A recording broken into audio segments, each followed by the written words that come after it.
Ada seorang syekh cerita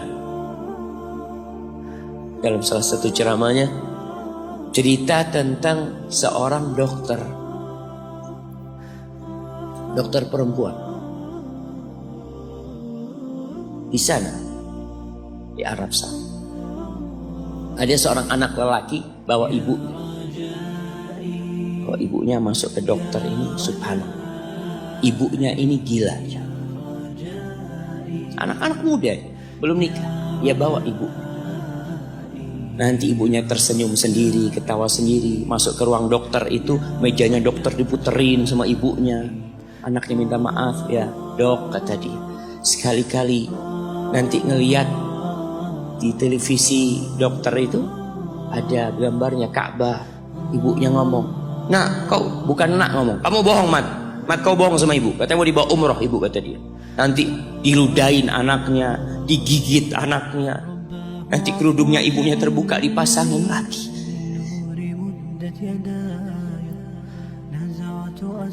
Itu dokter tanya sama anaknya, ini siapa? Ibu anak, katanya. Sejak kapan dia seperti ini? Sejak lahir.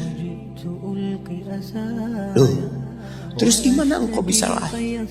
Iya, sama kakek anak, ibu anak dinikahkan, tapi 10 bulan cerai.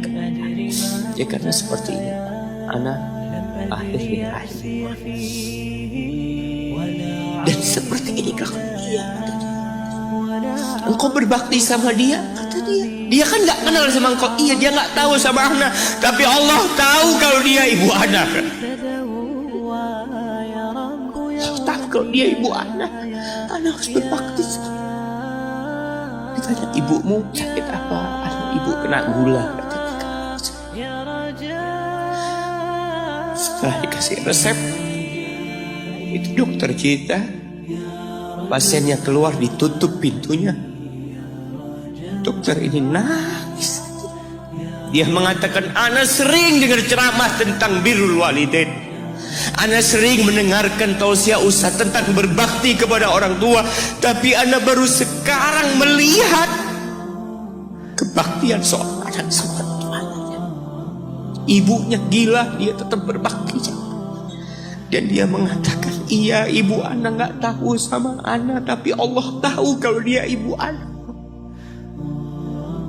Dan yang ngasih wasiat supaya kita berbakti sama orang tua itu Allah, jemaah. Apapun yang dilakukan orang tua kita.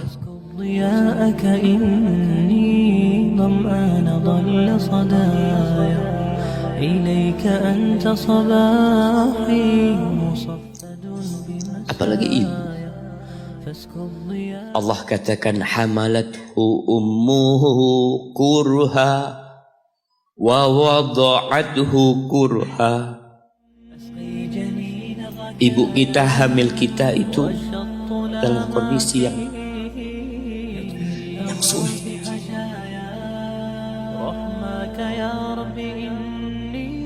Ada ibu yang harus bed rest demi anaknya lahir. Demi kita lahir, ibu kita itu bed rest. Capek dikit keluar darah. Ada yang harus hamil kita dalam kondisi dia ditinggal sama suami. Dia harus cari nafkah sendiri. Ada yang harus muntah-muntah demi kita. Allah. Lalu kita berdiri buat ibu kita, capek. Diceritakan seorang, ya kita semua tahu ceritanya, tentang 3 orang yang masuk ke dalam gua. Kemudian gua itu tertutup dengan batu yang menggelinding. Lalu mereka bertawasul dengan amal soleh mereka. Salah satunya yang mengatakan, ya Rabbi, Allahumma, ya Allah, aku punya 2 orang tua. Aku punya 2 orang. Yang aku senantiasa memberikan susu kepada keduanya sebelum keluarga yang lain minum susu. Dia sudah menikah, dia punya istri, punya anak.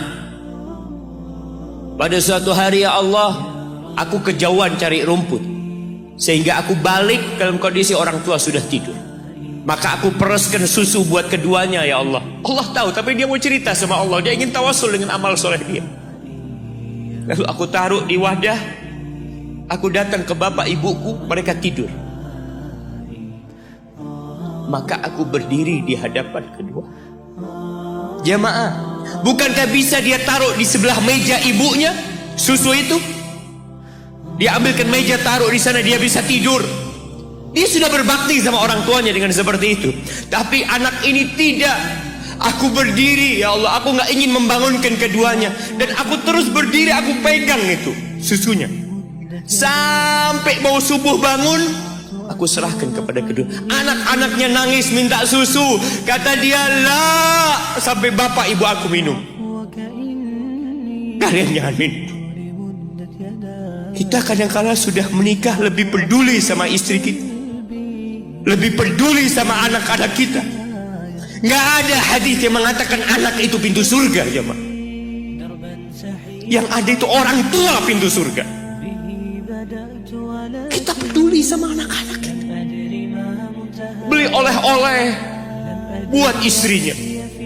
Ditelepon istrinya mau apa, kepingin apa. Pernahkah engkau telepon ibumu? Tanya, Umi kepingin apa, Umi? Ana lagi dalam perjalanan, Umi.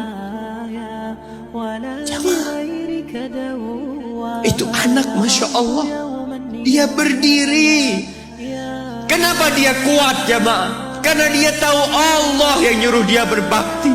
Mungkin tidak ada yang melihat berdirinya dia, tapi Nabi ceritakan berdirinya dia. Dari malam jamaah sampai pagi, berapa jam dia ingat, ibuku hamil aku 9 bulan. Capek.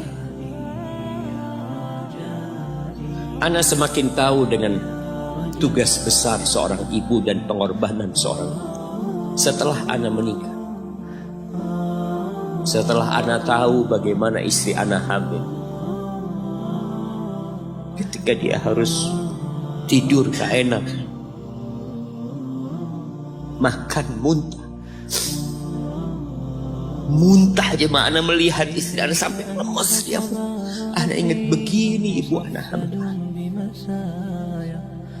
Lalu kita lupa, jemaah. Kita sok sukses, mungkin engkau lebih sukses dari orang tua. Tapi kalau nggak ada bapak ibu, engkau nggak akan pernah lahir di muka.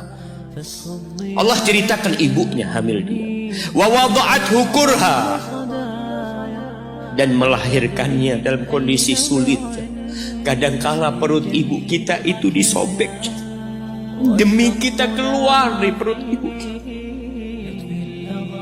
Antum meninggalkan luka di ibu, itu dijahit. Kalau antum anak ketiga, Allahu Akbar, berapa kali dibelah perut ibu kita, coba. Tubuhnya jadi jelek gara-gara kita. Tapi dia nggak peduli, yang penting antum lahir dengan selamat. Kalau ibu kita dikasih pilihan,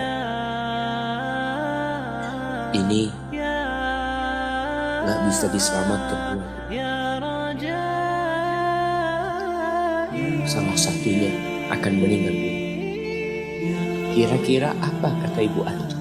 Iya, nggak apa-apa dok, selamatkan bayinya dok. Nggak apa-apa dok, biar dia lahir dok. Subhanallah. Berapa banyak ibu yang meninggal dunia ketika dia melahirkan anak. Wa hamluhu wa fisaluhu 30 syahra. Hamilnya dan menyusuinya itu 30 bulan. Artinya bukan ketika antum lahir selesai lelahnya ibu kita. Memang ketika antum lahir dengan selamat, Allahu Akbar, ibu itu lupa dengan rasa sakit dia 9 bulan. Ibu itu lupa dengan jeritan dia mengeluarkan kita ketika kesakitan. Itu lupa. Dia tersenyum, dia bawa anaknya, ditaruh di dadanya. Allahu Akbar. Kalaupun ada air mata yang menetes, Itu air mata kebahagiaan orang tua dengan hadirnya kita di muka bumi ini. Lalu kita bisa berjalan. Kita nggak bisa apa-apa lahir. Allah rekam kebaikan ibu kita.